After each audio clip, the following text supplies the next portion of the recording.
Historias que nunca debieron de ser contadas.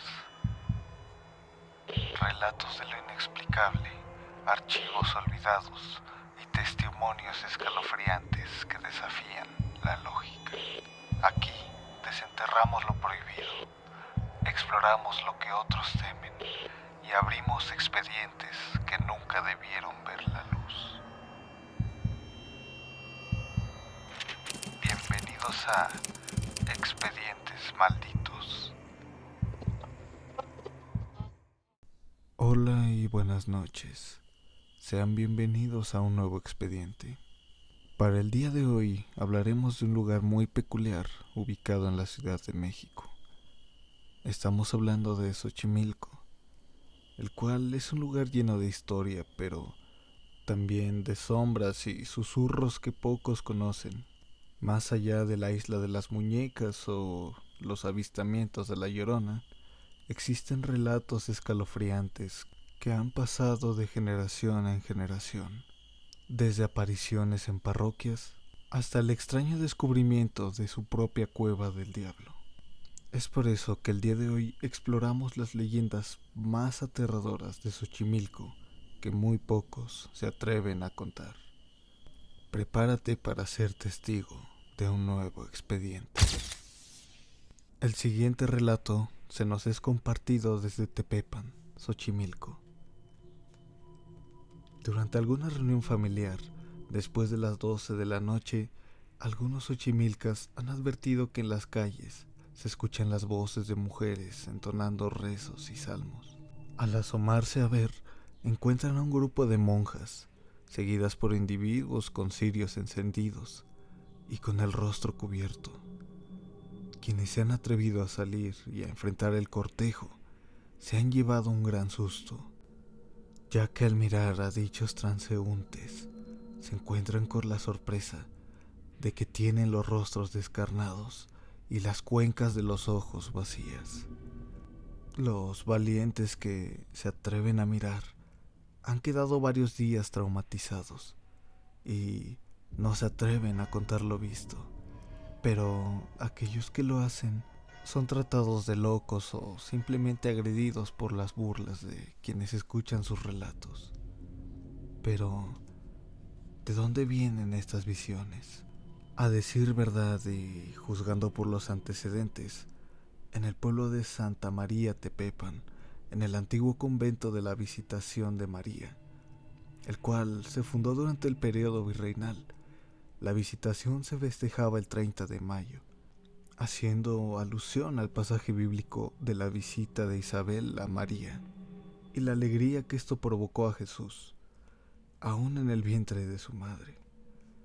En tiempos coloniales, uno de los allegados del virrey se apropió, en lo que hoy es llamada la Noria, de tierras que antes pertenecían a los pochtecas y que no estaban siendo completamente utilizadas. Sin embargo, varios de estos terrenos pertenecían a la curia y estaban bajo el resguardo del párroco de Tepepan.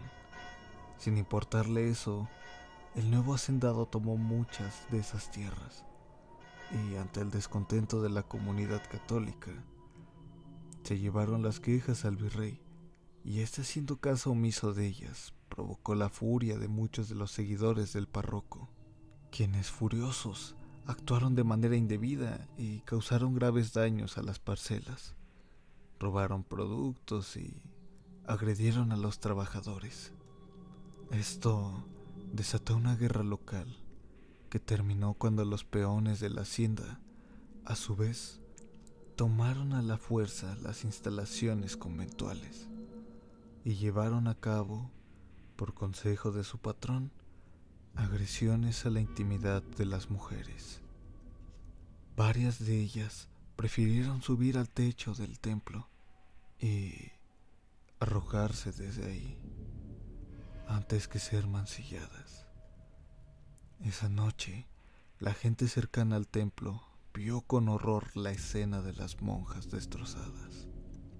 Entonces, armados, fueron tras los agresores y alcanzaron a varios de ellos, a los cuales descuartizaron. El párroco logró salvarse y por la mañana al regresar le dieron cuenta de lo sucedido, pero no lo creyó hasta que vio a las monjas sobre tarimas frente al altar, cubiertas con sábanas blancas, rodeadas de flores y cirios, limpias de sus heridas y con las manos cruzadas sobre sus pechos. Las sobrevivientes comentaron lo que había sucedido y cómo habían sido mancilladas. Después del funeral, el párroco, acompañado de otros ministros de la región, fue a denunciar el atroz hecho al obispo y al virrey. Aunque ellos prometieron hacer justicia, los quejosos regresaron al pueblo un tanto descontentos, porque recibieron cierta pasividad de los jerarcas. A los 2 días llegaron tropas reales. El cura salió a darles la bienvenida, pero recibió una desagradable sorpresa. El capitán al mando le entregó un comunicado que informaba que sería trasladado a otra región y que debía entregar a los culpables de la masacre cometida. El sacerdote, desconcertado, pidió a la tropa que pasara al interior del templo y, apoyado por las monjas, creó una atmósfera de tranquilidad. Fue durante la comida que varias de las monjas contaron sus experiencias, pero los soldados no daban crédito a lo acontecido. Tanta fue la indignación que al terminar sus alimentos, que estuvieron de acuerdo en no arrestar a los seguidores del sacerdote e informar a sus superiores que estos ya habían huido hacia el norte.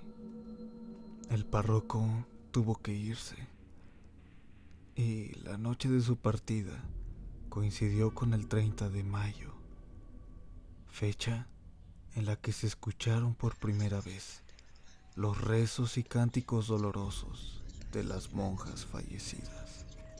Un día, el hacendado, harto de escucharlos todas las noches, buscó el origen de estos rezos, acompañado de algunos familiares, quienes se armaron para enfrentar lo que fuera.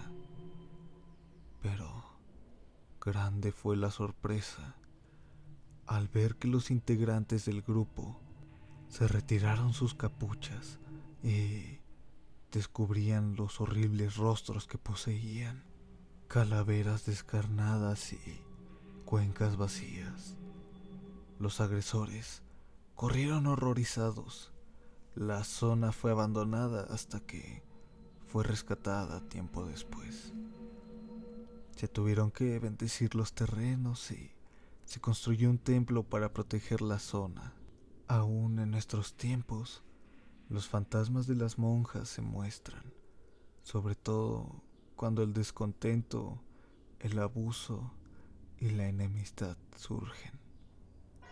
Su aparición es una llamada de atención para buscar siempre la paz y la felicidad.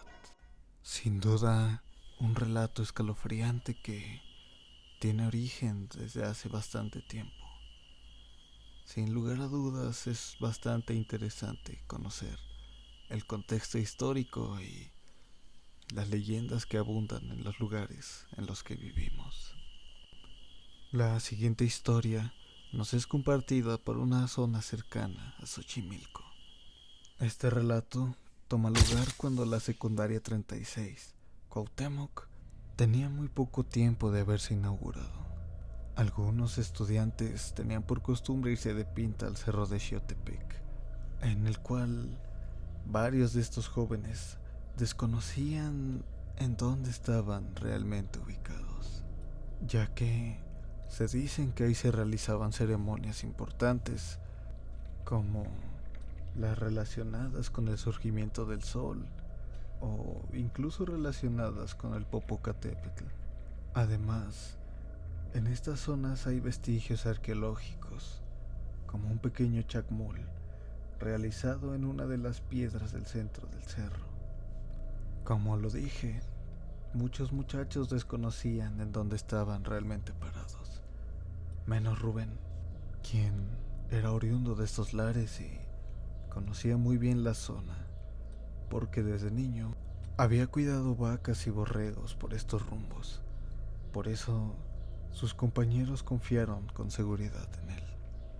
Cuando uno de sus amigos preguntó por qué se ponían cruces en lo alto de la montaña, Rubén explicó que servían para no dejar salir al diablo que habitaba en el interior del cerro.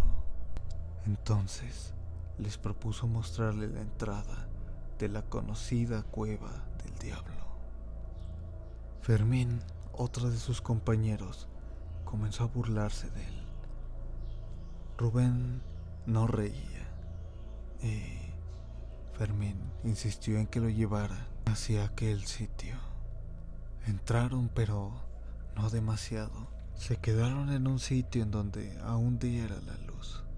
Otro de los amigos pegó un grito, advirtiendo sobre un peligroso tobogán que estaba frente a ellos. Pero una nube de murciélagos los embistió, haciendo caer al tobogán a Fermín, el cual dio gritos espantosos entre golpes de piedras. Comenzó a perderse en un silencio inexplicable que dejó atónitos a todos sus amigos. Rápidamente dieron aviso a todas las autoridades. Un grupo de rescatistas entró a la cueva hasta cierto espacio, pero no encontraron rastro de Fermín. Fue después de 3 días que vieron bajando por el cerro a un muchacho pálido, con el uniforme de la secundaria roto, y olía muy mal. Nadie se atrevía a acercarse con él, hasta que llegó al camino del centro del pueblo, y fue directamente a la iglesia de Santa Cruz, donde el párroco lo recibió, y después de meterlo a bañar y prestarle ropa, le dieron algo de comer y beber. Fue entonces que Fermín relató lo acontecido. Después de haber caído en aquel tobogán de piedra, tuve como única opción subir con mucho esfuerzo la barda que parecía mostrar una luz muy leve. Cada que parecía que podía lograrlo, resbalaba y caía nuevamente. Entonces tuve que buscar otra salida. Perdí la noción del tiempo, pero caminando en aquella cueva, llegué a un sitio con bastante espacio. Llegué a un sitio con varios desniveles rocosos, en forma de templos antiguos. Recogí algunas figuritas de barro y de piedra verde, y me las guardé en los bolsillos de mi pantalón. Me topé con 2 caminos y me pregunté a cuál debía de seguir. Me senté y, después de pensarlo y siguiendo la lógica, caminé hacia la izquierda. Seguí un gran trecho con poca luz. Casi todo el tiempo estuve agachado hasta que mis piernas y todo mi cuerpo ya no dio más. Poco a poco me quedé dormido y cuando desperté escuché unas voces. La luz era muy tenue, pero alcancé a ver la maleza, algo nuevo en mi camino. Como pude, me abrí paso hacia aquella luz. Así fue como llegué a la luz, la que vi en todo su esplendor. Mis pulmones se saciaron con todo el aire que parecía estar encajonado en aquella cueva. Fue entonces que Fermín sacó varias figuras hermosamente realizadas, las cuales sirvieron como una muestra de la veracidad de esta historia. Por hoy hemos llegado al fin de este expediente. Los relatos de hoy fueron traídos a ustedes gracias al señor Efrén Romero Acuña, derivado de su libro Leyendas Olvidadas de Xochimilco. Y si les gustaron, no olviden dejar su me gusta, suscribirse y si tienen otra historia similar, pueden compartirla en nuestra página de Facebook o en los comentarios. Nos vemos en una próxima edición, si es que volvemos a encontrarnos.